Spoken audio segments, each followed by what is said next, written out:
We don't agree on everything, but No. I think we can distinguish. This is a great show for this explanation too. Absolutely. I think we can distinguish because what has been taught for a long time is about in-season swimming conditioned water, right? Right. Primarily we're talking temperature, but not just that. We're talking Yeah. like this is swimming conditions, right? And we're looking at chemistry from the lens of California market, where you're a Southern California guy. Yeah.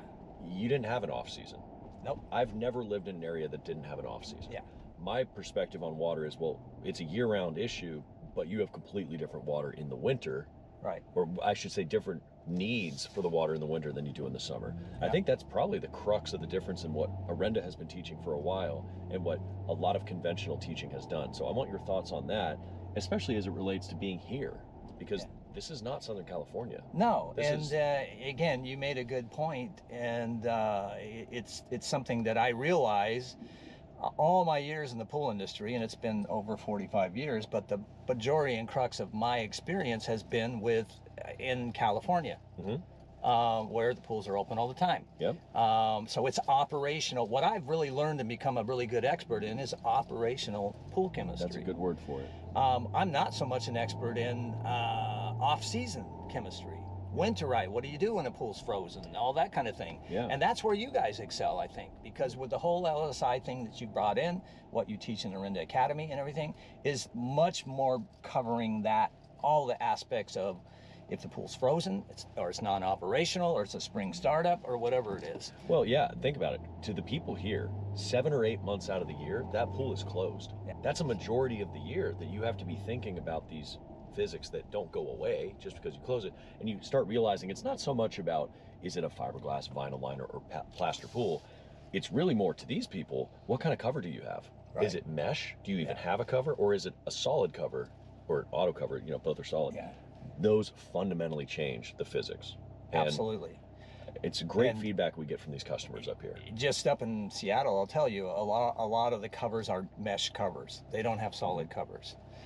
And the interesting thing in Seattle that always happens is if they have the mesh covers, and then there's also the solar bubble covers. Yeah, the solar blankets, yeah. And the main reason there is because our weather can be so rainy, dark, cloudy, cool, and then in the spring, maybe early spring, it'll just break and clear, and now the sun comes out. And everybody wants to, a lot of them don't have heaters on the pools. They want to heat it up quicker. They want to heat it up, so they throw their bubble covers on there. Yeah. The problem is they put a bubble cover on Sunday or Monday, then they have to work the whole week, and they forget it's on there, and then they have algae in their pool on Saturday when they go to take the cover off and they think they can swim from the bubble cover, so that's a problem. I'm fascinated to see your episodes of this when you're with West Coast people and contrast that to what the issues are that are brought up when I do this on the East Coast. Since you mentioned that, there is one, I did one with Deb Martin. The other thing I've seen that has changed, which I think is a positive thing and a great thing, is we're seeing a lot more women in the industry now. Absolutely. And women servicing, pool gals, if you want to call them. And they tend to be really good. And I recently was with Deb, and she told me about how she, along with Kelly Clancy, they created the Pool Girl Pros organization, and they have podcasts and everything. So, but yeah, I think that's a whole cool thing right there. Well, every time, certainly the industry needs to evolve, and it is getting to a point where people who are willing to learn and focus on little details, but have fundamentals, right? If you are operating pools in a subjective reality where everything is just, well, for lack of a pun, fluid, right? There's nothing to really compare to. What is your comparison? See, my adult life, I grew up in structure, okay? Military father, structure. When I got to college and started swimming, if you were dry, when those clocks hit zeros at 3:00 p.m., the whole team got smoked. Everyone knew where the swim team was. We were in the water at 3:00. That's structure. And the other thing is we're measured against an objective thing, a clock.